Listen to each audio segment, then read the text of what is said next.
Dobrý den, dneska se podíváme na další lekci, která se jmenuje zvětrávání.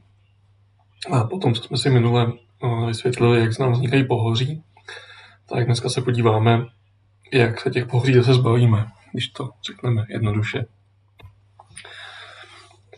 Tak, to zvětrávání je vlastně to, že nějaký fyzikální, chemický a biologický procesy nám narušují horninu a ta se postupně rozpadá. Takže zvětrávání je rozpad té horniny.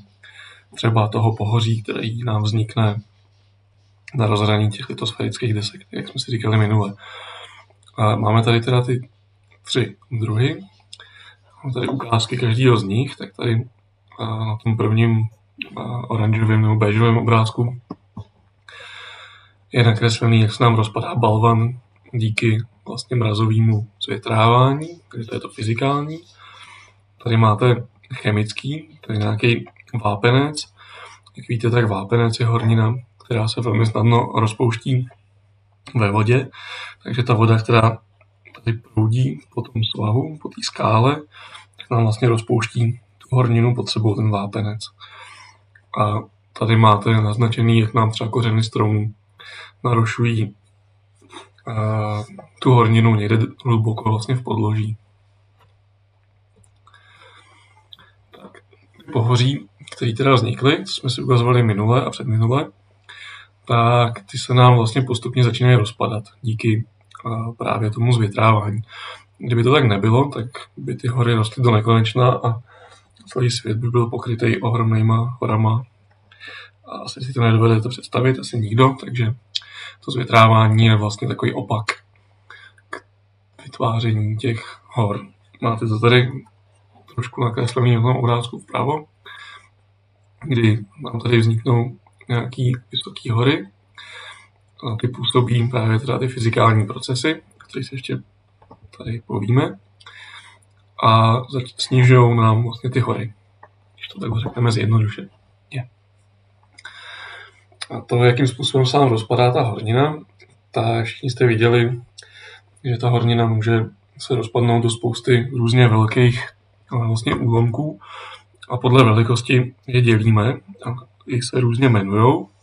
Tak jenom abyste tušili, že vlastně různě velký úlomky těch hornin se i různě nazývají. Ty jména určitě znáte, slyšeli jste je, jenom abyste si dokázali představit, že i znamenají něco konkrétního. Takže od těch největších úlomků jsou balvany, to jsou ty úplně ohromný, které můžou mít několik metrů. Přes kameny, který už vlastně vezmete do ruky a uzvednete je. Po štěrk si představíte, že máte štěrkové cesty, vysypaný třeba v parku štěrkem. Písek, hráli jste si na pískovišti, nebo si možná ještě hrajete, já si ještě hraju.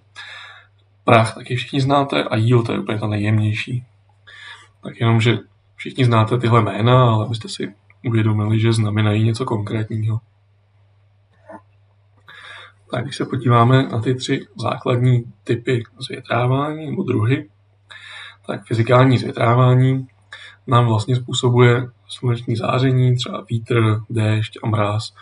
Prostě nějaký fyzikální procesy. A výsledkem toho může být třeba, jako je na obrázku tady, říká se tomu mrazový srub. Takže můžete se s tím setkat třeba, když pojedete na výlet na Šumavu, tak na těch vrcholcích máte takovýhle vlastně skalní útvary, které vznikly působením mrazu.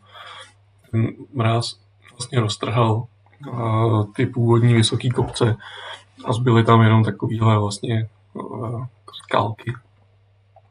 Chemické zvětrávání spočívá v tom, že ta voda tam vlastně rozpouští horninu. Můžete si to představit, jako kdybyste si vzali třeba kosku cukru a kapali na ní vodu nebo čaj, nebo to je jedno co, tak byste si všimli, že když byste kapali strašně dlouho, tak ta kapka by postupně rozpustila buď to celou tu kostku, nebo třeba jenom její část. Tak podobně to funguje i s horninama, akorát to samozřejmě trvá mnohem díl. A můžete si toho všimnout třeba v jeskyních, protože jeskyně jsou vždycky v nějakých horninách, které jsou snadno rozpustné. Takže na povrchu máte tadyhle ty, říká se tomu škrapy, nebo třeba nějaký propasti a dole v podzemí v těch jeskyních, tam zase zpátky ta voda s těma vlastně látkama z těch hornin vysráží a vznikají nám tady ty krápníky, které všichni znáte. Takže to, co ta voda na povrchu v úzovkách vezme, udělá tam nějaký ty výmoly, různý rejhy, tak tady dole v těch jeskyních zase zpátky ukládá právě do těch krápníků.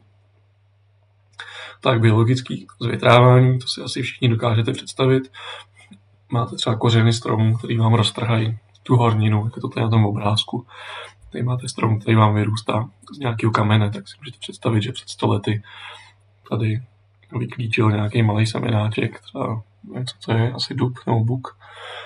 A postupně vlastně, jak vyrostl, tak roztrhnul ten kámen. Tam to můžou být nějaký drobný živočichové žížaly třeba, nebo krtci, kteří jsou schopní taky vám rozrušit trošku tu horninu. Tak bylo to celkem krátký a jednoduchý, spíš aby jste si udělali představu o tom, že nejenom, že nám nějaký pohoří vyrůstají, ale i se nám musí nějakým způsobem ničit a vlastně snižovat. Jinak by nám to tady rostlo do nekonečna.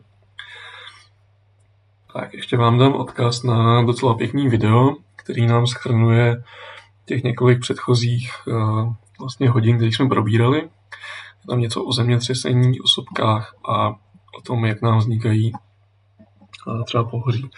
Takže to vám sem dávám taky, má to asi 10-12 minut. Jsou tam pěkný obrázky, tak se na to můžete podívat, protože až se sejdeme ve škole, tak bychom si měli napsat nějaký krátký testík, aby jsme měli nějaký známky. Tak to se domluvíme, až se uvidíme příští týden ve škole. Takže se zatím mějte hezky a naschle.